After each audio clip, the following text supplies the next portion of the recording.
Material longsor ini menutupi jalan penghubung antar desa di Lembang Makodo dan Lembang Puang Bembe Mesakada, Kecamatan Simbuang, Kabupaten Tanah Toraja. Warga yang hendak masuk ke wilayah Kecamatan Simbuang maupun sebaliknya tak bisa melintas, apalagi longsor terjadi di 6 titik. Warga pun berharap pemerintah daerah segera melakukan pembersihan material longsor agar akses mereka bisa kembali dilalui. Kalau di wilayah Simbuang, Kecamatan Simbuang, ada 2 titik longsor. Yang pertama di Lembang Makodo dan yang kedua di Lembang Pumbeme Mesakada.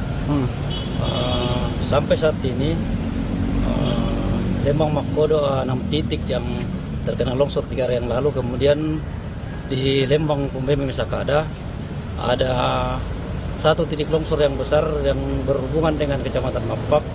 Dan kalau dihitung-hitung di dusun Buangin di sana sampai saat ini banyak longsor kecil.